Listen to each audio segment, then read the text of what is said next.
Hello my royal lovelies, welcome back to the channel, and as always welcome to my home. Today you find me in the royal bedchamber, and there is a simple reason for that, and that is feline related. My goodness, my cat Bo is asleep on the chair that I normally turn around and film my videos in, and I do not have the heart to move him, so I've decamped up here to the royal bedchamber. So I hope you enjoy the change of scenery. Right, I've got a few just things to talk about, random things. Obviously, by the time you see this video, we will have had the conclusion to the Japanese state visit. So far, at the time of recording this video, everything seems to have gone without a hitch. It seems to have been a huge, rip-roaring success. The state banquet, of course, was the pinnacle, and everything just worked out really, really well. So I think that is a job well done. I think everybody involved, from the Japanese side and of course from the UK side, can breathe a sigh of relief. Everything went incredibly well. There were smiles everywhere, and I think the primary aim of this is that relations have been renewed, improved, and I think things will be good going forward for both nations. So I hail it a rip-roaring success. Right, I want to go to, I've got some articles as well to refer to, but the first one I want to talk about is Princess Anne. So as you know, she has been in hospital recovering from concussion, and as of the time of making this video, she is still in the hospital. So it's a slow and long process of recovery for Princess Anne, and I'm sure that she will be itching to get back to some level of normality. She has been visited in the hospital by her husband, Sir Timothy Lawrence, every single day since she has been in, and he's there normally for a couple of hours, probably bringing her updates and all that kind of thing. So as he has been sort of coming and going from the hospital. Now I should point out as well, because I think I did say in my previous video about Princess Anne that it was a regular hospital. What I meant by a regular hospital was that it's not a private hospital. It is a National Health Service hospital, that the sort that you or I, if you fall ill in the UK or you're having a planned operation, the sort that you would use. So in the UK we have a national health system which is free at the point of access. It's covered by general taxation, and only a very small percentage of the population have private healthcare insurance. It's not really heard of. In fact, actually, I don't know anybody in my friends and family group that have private healthcare. Everyone typically uses the National Health Service. So maybe I didn't stress that point enough, but it is quite profound that Princess Anne is using a National Health Service facility, hospital, rather than going to London or going somewhere and having private treatment like the King and the Princess of Wales have had for their cancer treatment. So I think that may also be slightly because of the urgency of when she was taken in. Beds have to be available. It is a local one. It's about 30-40 minutes away from her home. And someone did also question, has Princess Anne got security on the estate? So Princess Anne does not have full-time security when she's out and about doing her normal business. She has it on a sort of ad hoc requirement base, a little bit like the model that Prince Harry kind of has at the moment. So when Princess Anne is on her royal engagement, she will have protection, or if she's going somewhere and it is deemed necessary for it, then it will be available. But she does, do not be confused, she does have full-time royal protection at home. So there is very few occasions when Princess Anne does not have royal protection. So her home is protected. Now, her husband, what exactly did he say? So he spent 2.5 hours in Southmead Hospital. When one of the journalists shouted, how is she doing? Would she be ready to leave hospital the next day? He told reporters she'll be out when she's ready. In other words, back off, mind your own business. She will be back to duty as and when, you know, she's able. He also said that she was doing fine, slow but sure, and was seen carrying a bag, and revealed that he had taken her a few little treats from home. One does wonder what Princess Anne would have as a treat. He says, "We are both deeply touched by all the kind messages we have received from so many people, near and far. It means a great deal. We are both profoundly grateful to the medical team and hospital support staff for their expert care, and to the emergency services who were also wonderful at the scene." So yes, you know, it is what it is. She's in hospital recovering. I think the concussion was a little bit worse than what we perhaps first thought. Maybe we all sort of thought she'd be out in a few days. So I think it was, you know, a good thing that they cancelled all of the engagements, that she didn't take part in the Japanese state visit, that she hasn't gone to Canada. I'm sure, you know, the Canada visit will be rescheduled for a later date. But at the moment, we send our best wishes to Princess Anne, and we wish her a very speedy recovery.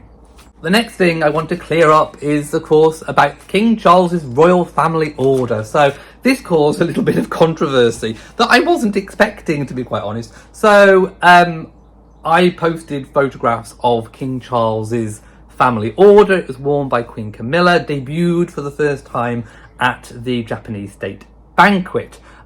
We were quite surprised when we saw it, and most people think it's a really good likeness of the portrait. Anyway, that's not what the controversy was. It wasn't about the picture, it's about the colour of the ribbon. So in the video I said it's like a pale or a light blue. Now, I wasn't guessing, I wasn't clutching at straws, I wasn't making it up. This is what has been officially put out by palace briefings about King Charles's family order to the press. So I have not seen physically one of these palace briefings, but all of the press that have been describing all the details about King Charles's family order have said that it is based on George V's family order, which is a pale light blue, and that the king personally selected that colour because he liked it. So George V's ribbon was pale light blue. There is no disputing that. On Wikipedia, if you check, it now says that the colour is pale light blue. The controversy was that in the photographs, the official photograph that was taken of it, it looks a little bit mint green. Now, I admit, hands up, it does, when you look at it, look a little bit light green. But when you compare it to how it looked when Queen Camilla was wearing it, you can definitely see that it's a different tone to what was in the official photograph released of it. So I'm thinking that it's one of those colours that doesn't really photograph true to form. So it is light blue. It is pale light blue. Looks a little bit mint green, I'll give you that one. But no, it is in fact pale light blue. Okay, so for the final couple of stories that I want to talk about today, it's Prince Harry related. Now I'm going to have to do this because it is being there is a couple of stories going around about Prince Harry. One about him receiving an award. I've never heard of this award before, but the ESPY Award, the Pat Tillman Award for service. So like I say, this means nothing to me because I don't live in the US. I don't really know the history of the award. I know that some previous sporting people have, or people with connections to the sporting world have received the award. I think Marcus Rashford from the UK received it a few years ago during the pandemic when he campaigned for free school meals. So I know that people from different countries have received the award before, so that's not particularly controversial for me. The award is being presented in about a month's time, I think, by Serena Williams. So one does wonder if this is another one of those occasions where Harry is receiving awards because he's got connections with friends that, you know, are involved, that kind of thing. So Harry is receiving it for his work with the Invictus Games.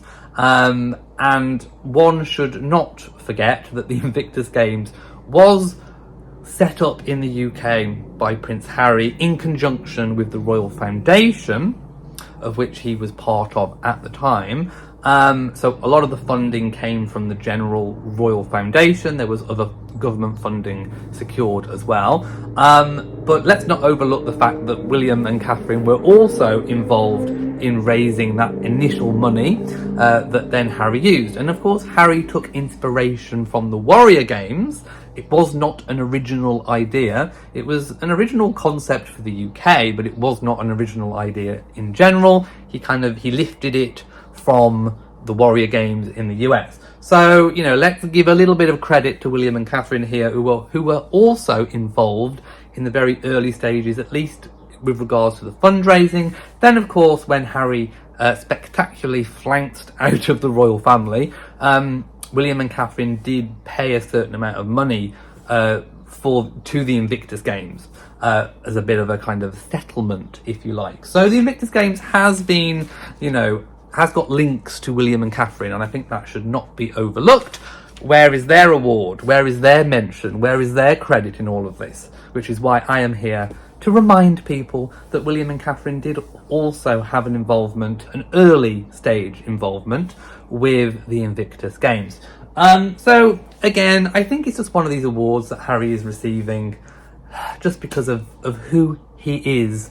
I'm sure there are plenty of real deserving people out there, unsung heroes that, put just as much work and effort. I mean, it's debatable how much work and effort he does actually put in. It seems like these days he just turns up to the things for a photo opportunity. Perhaps perhaps walking with someone in shorts. You know what I'm talking about, those shorts. Reminds me of KFC. Anyway, there's more meat on a KFC chicken piece. Anyway, so he's going to be receiving another award. I mean, it's nice if you can get it, isn't it, my loves? Yes, I'll be waiting for my own award, maybe an MBE or something of that nature. Anyway, it's worth mentioning.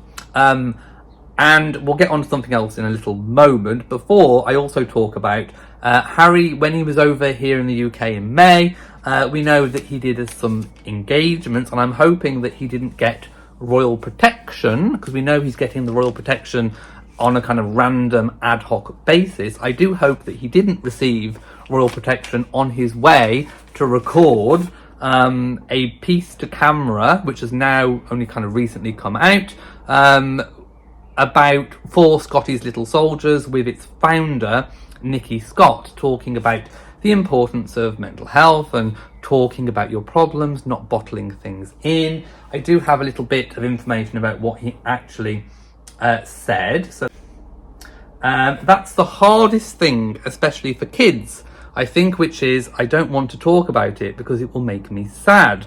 But once realising, if I do talk about it, of course we're talking about the loss of his mother, I'm celebrating their life, then actually things become easier.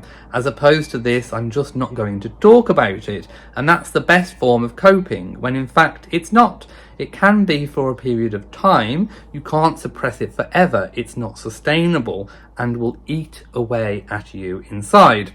No one wants to be in a position where they are forced to talk about the very thing they don't want to talk about, especially when every defense mechanism in your mind, nervous system and everything else is saying don't go there.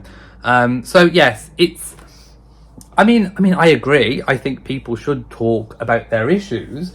I think when it comes to Harry, he did bottle it up for a long time, and I think that did cause quite a lot of his sort of frustrations within the family, within himself, caused a lot of his sort of drug taking and all those sort of early misdemeanors that he was going through. I think it did affect his relationship perhaps with his brother, even though they were going through the same thing, but handling it in very different ways. And I think it did lead him to the point he was at when he met Meghan, and then obviously she took advantage of his vulnerabilities, blah, blah, blah. The rest is history. But also, I think he's had too much therapy. He's been over-therapized. So, yes, I think talk about things, blah, blah, blah, but be careful what type of therapy you go through.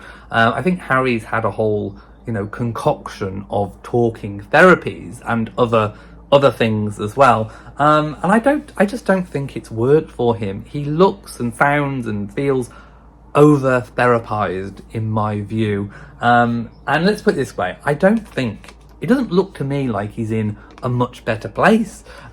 He's estranged from his family. He's living in a different country. He's turned his back on the world that he once found, strength and solace in. I know he's always said, I don't like living in Britain, blah, blah, blah. But that structure gave him a sense of purpose, that sense of duty that's kind of bred into any member of the royal family. And then all of that has just, he's just thrown and flushed down the toilet.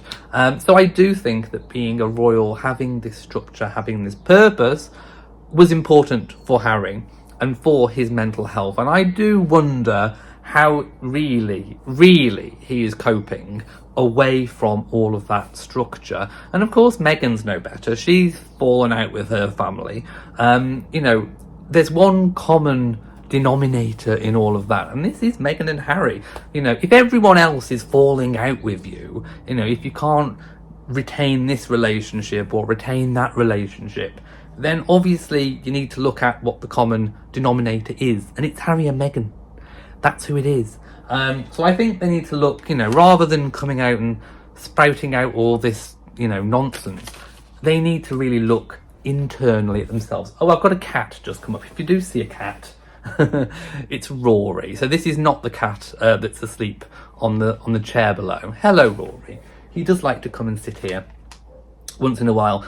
So that's kind of that story covered. If you do want to go watch that interview, it will be online. What I want to talk about is the summer holidays.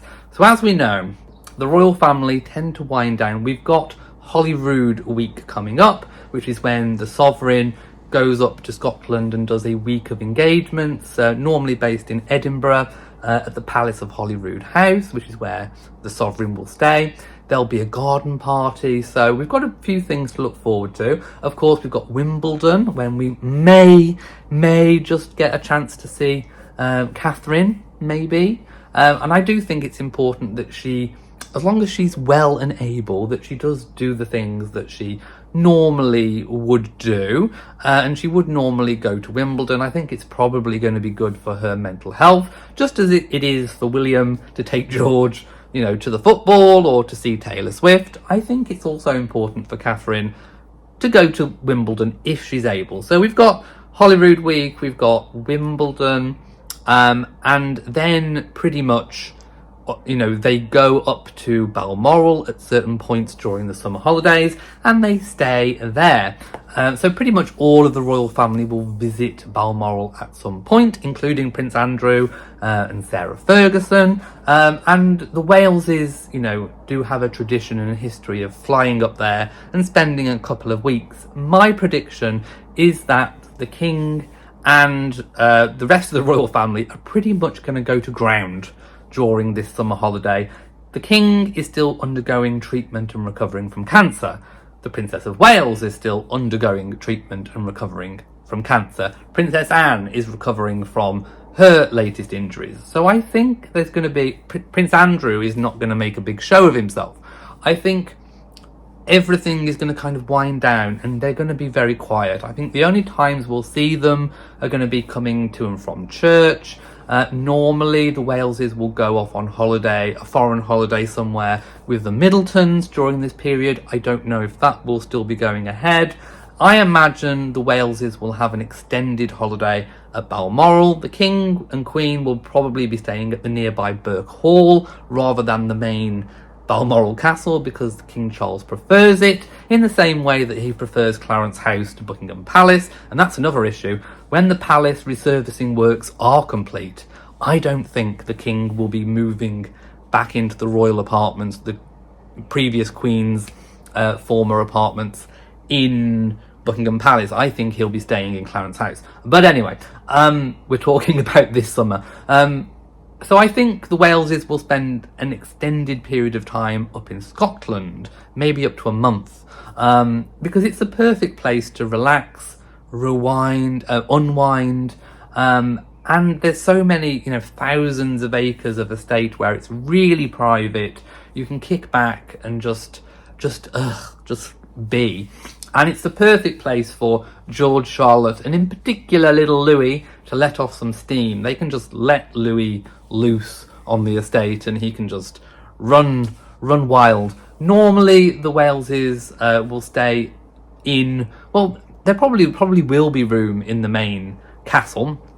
See if King Charles and Queen Camilla are staying at Burke Hall, but normally in normal years they would have one of the properties on the estate that actually regular people, you and me, can actually rent. So Balmoral, you can actually rent it when the royals are not there. You can't rent it when the royals are there, so you can't rent one of these properties on the estate in the hope of running into a member of the royal family. Although last year some cyclists did bump into the